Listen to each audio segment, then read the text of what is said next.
Jess. Welcome back to my channel. Today's video I think is going to be pretty short and sweet. It is my February wrap up. With February being the shortest month of the year, I actually only have 3 books to talk about today.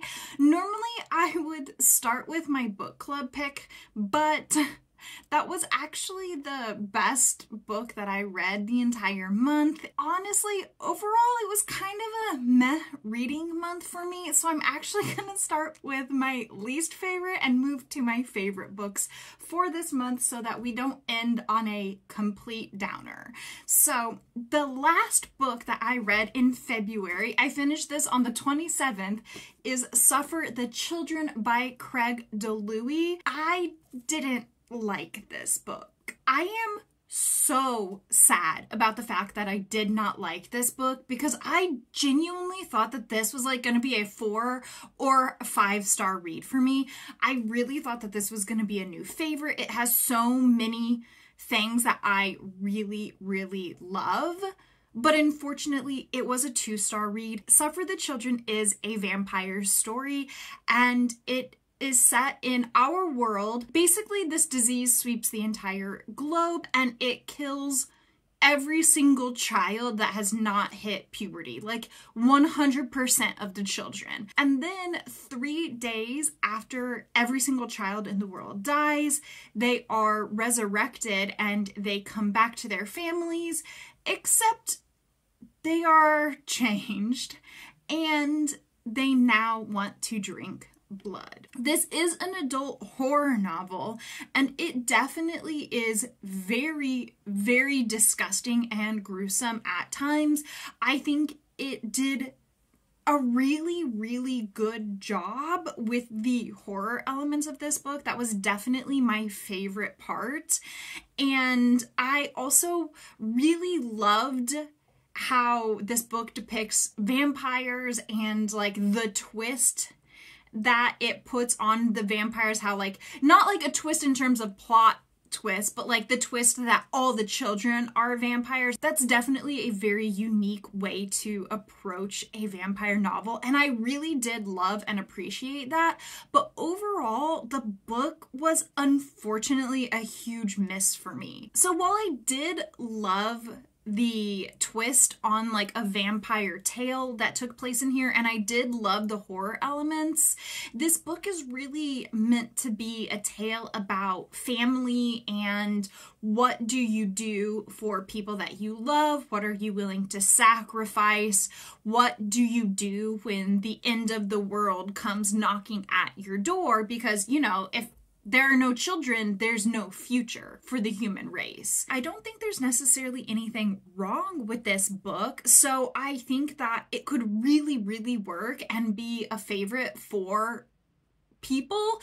It's just not a favorite for me, and I don't really feel like I can recommend it. I was just bored with this book. I feel bad saying that, but like, it's true, I was bored. I think like the main factor for why I didn't like this book is that I didn't feel connected to any of the characters. I don't know if that's a me problem or a book problem, but I just did not feel a connection to a single character. And I think that when the central themes of the book are family and sacrifice and love, and what are you willing to do for your family, I think it's really important to get your readers attached to characters. Otherwise, it's like, I don't care about what choices you make, and I don't care about how dark and evil you're going to get for your children, because I don't care about you. And that sounds like such a harsh statement to say, but it's true. It's like, I'm not invested in the characters, so I don't really care what choices they make when faced with this absolutely devastating situation. I also got like a lot of the characters confused. This is a multi-POV book, and I couldn't really tell the difference between any of the characters. I could be like, oh yeah, like that's a dude and like that's a lady, but I would get like all of the girl characters confused and all of like the men characters confused. I couldn't tell any of them apart. So I was sitting there and I had to like literally go back and be like, who is that character again? Like, who are their kids? Like, what is their situation going on? And that also really did dampen my enjoyment of this book. This is a massive disappointment to me. I really wanted to love this book. Next up, moving into a book that I did really enjoy, I have My Best Friend's Exorcism by Grady Hendrix. This is also an adult horror novel, and it follows Abby and Gretchen, and one night at a sleepover, they decide that they're gonna go skinny dipping, and something happens to Gretchen, and she starts to change very drastically, and Abby is convinced that she has been possessed and is determined to save her best friend. I really did enjoy this book, and honestly, it was like a really fun little romp of a time. There's definitely quite a bit of campiness in this book, which I think is super appropriate because it is set in the 80s, and 80s horror is really defined by a lot of campiness, so I did really appreciate that. This is also, I believe, Grady Hendrix's sophomore novel, and I do wish that I would have read this before reading A Southern Book Club's Guide to Slaying Vampires. This is one of those cases where you can tell that he hasn't really quite found his voice yet, and that's okay. Like, again, I enjoyed this book and I do think it is really good, but when I compare it to A Southern Book Club's Guide to Slaying Vampires, you can just tell that this is not as well written or as well developed, and that's okay. First of all, not every book has to be a masterpiece,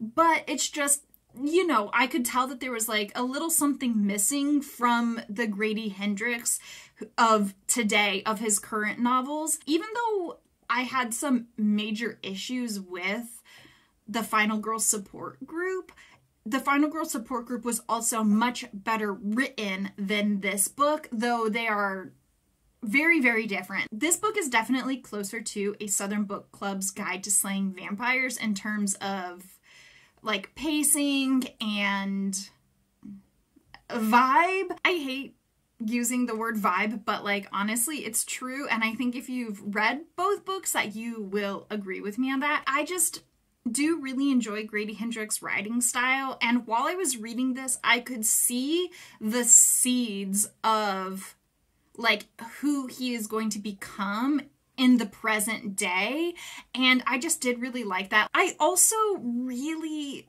loved the relationship between Abby and Gretchen, and I think it's so fun because one of my friends, Sarah, got me this book, and so I just love that a friend got this for a birthday present for me, and that one of the major themes of this book is friendship, and I love that, and I will forever cherish this book. I think the friendship dynamic is so great. I did also want to talk about like the social commentary in this book. Grady Hendrix did, I think, like a good solid job in A Southern Book Club's Guide to Slaying Vampires with his social commentary. Like, obviously it could have been better, and I talked about that in another video. Multiple people have done way better jobs analyzing the social commentary in that book, but I think overall he did like a really solid good job. Like, not great, could be better, but like a solid good job. This book also has some commentary, but like it's very surface level, it's very tongue-in-cheek.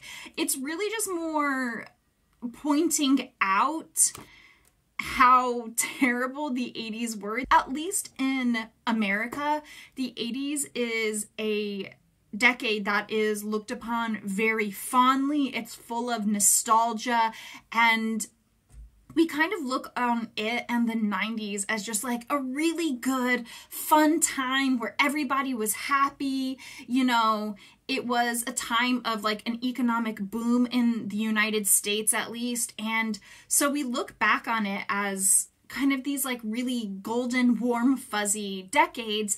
And I think that Grady Hendrix just wanted to point out a lot of the toxicity and the terrible things, especially with like the treatment of women and girls, and how like they weren't as good as everybody thinks that they are in their memories. And so I do like that he points it out. It's very cheeky how Grady Hendrix points them out, and I do appreciate that, but I also wanted to say that like it's very surface level. He doesn't interact with any of those topics in this book at all. It's just like, oh yeah, remember how everyone sucked and was sexist, and cool, like, yeah, like, thanks for pointing it out, dude, I guess. But I also did want to say that he uses the R slur in here. Honestly, that made me, like, a little bit uncomfortable. Honestly, I think that that should have just been, like, cut. The word, like, changed to something else. And I think that it would have just been better, because it's like, honestly, I think if you're gonna use slurs in your novels, I think you need to interact more with that topic instead of just being like, oh, you said a bad word, it's a bad thing to do, that's a bad person. Like, maybe have a more nuanced conversation about it. So that did definitely take away from my enjoyment of this book. Also, this is, I suppose, a mild spoiler, but like, I want to talk about it. And I honestly, it's not a spoiler for any plot points or anything like that. It's just like a random event that happens in the book. Basically, like, Gretchen is staying over at Abby's house and they're like sharing secrets, and it's like this really cute bonding moment. But then Abby shows Gretchen her dad's like porn collection, which like sets the girls like giggling and like losing their mind, because they're like teenage girls. They're like, ew, like, this is my dad's, it's porn, it's gross, yeah. And like, that is, all of that would have been fine, except that her dad has a lot of porn of Black women, and I just didn't like the way that Grady Hendrix just like plopped that in the novel. And I don't, it felt icky. Reading that part gave me the ick. I don't have intelligent enough words to describe, but like, the way Grady Hendrix wrote about it gave me the ick, and I really, really didn't like that, especially knowing that how Grady Hendrix treated a Black character in the Final Girl support group. Like, it is not good. It is real not good, and I don't like it. I would be very interested to see what Black reviewers had to say about that. But overall, I did still really enjoy the novel, and I did give it 3 stars. So yeah, it was a success. Okay, so the last book that I want to talk about, which was my book club's pick for the month of February, is The Golden Fool by Robin Hobb, and I love this. I gave it 5 stars. It is so excellent. I can't tell you much about this book because it is the second book in a series, and it is also the 3rd series in the realm of the Elderling. While this is the 2nd book in the Tawny Man trilogy, you do have to read 6 books before you can even get to the Tawny Man trilogy, so it's very, very difficult to talk about this book, to be perfectly honest. Robin Hobb's writing just continues to improve. Honestly, at this point, I can't even be objective with my rating. I am so in love with Robin Hobb's writing that I don't know that I could ever give any of her books less than 5 stars. I know that's bad. Like, that's kind of bad. I should be a little bit more objective about it, but like, I don't care. I'm in love with this series. I love Fitz. I love the Fool so much. They are so very dear to me. I really can't tell you anything about the actual plot of this series, but I will just say that it follows Fitz and the Fool, and I believe it is 10 years after the conclusion of the Farseer trilogy. Fitz is 35 at the start of this series. He's been living in a self-imposed isolation in a cabin in the woods, and then at the start of this series, he gets drawn back to Buckkeep and drawn back to the court. This series is really elaborating and expanding our knowledge of the magics in this world. This series is so very political. The Farseer trilogy is also like pretty political, but because Fitz is a younger main character in the Farseer trilogy, he doesn't really understand a lot of the ramifications of the things going on around him. And this time around, he's like a fully grown, mature adult, and he can really see all of the ramifications for all of the political things going on. Like, there's so much going on. Oh my god. And I can't even talk about it because I don't want to spoil Liveship or Farseer, but there's so much happening politically in this series, and it's so good. I can see so many threads being woven in this story, and there's so many little different plot lines going on. And honestly, I don't know how Robin Hobb is going to wrap up all of this in one more book. The last book in this series is over 800 pages, but I don't know how she's going to wrap it up. I have no clue, and I'm very nervous. There's a lot of bad things that could happen to people that I really care about. I also really love the fact that, first of all, Fitz is kind of stupid. Sometimes he takes a while to get where he needs to go, and as a reader, it is one of those things where it's like very frustrating, but also like endearing about him. Like, I just love him as a character so much. But I also love that Fitz is such an important character to us as the reader, but he still is like a side character in his own life. And this was true in the Farseer trilogy, and so far it continues in this series. Like, we, the reader, love Fitz, and there are people in his life that love him and care for him so deeply. But like, in the grand scheme of the book, Fitz is like a side character. He's always there, he's always involved in what's going on, but he's never like the central person to what's going on. I just love that Robin Hobb has built such a good story where like the main character of the story is not the main character of the plot. And it's such an interesting perspective to read from. I think it's such a unique perspective, and it's one that like I really love. I think it's such an interesting literary device. I don't know. I really love it. So yeah, if you haven't started reading Robin Hobb yet, you are seriously missing out, and I honestly don't know what you're doing with your life. Okay, those are the 3 books that I read in the month of February. Thank you so much for hanging out with me today. If you enjoyed this video, I'd really appreciate it if you subscribe, and I hope that you stay safe. I hope you stay warm in the last couple weeks of winter, and I'll see you in my next video. Goodbye!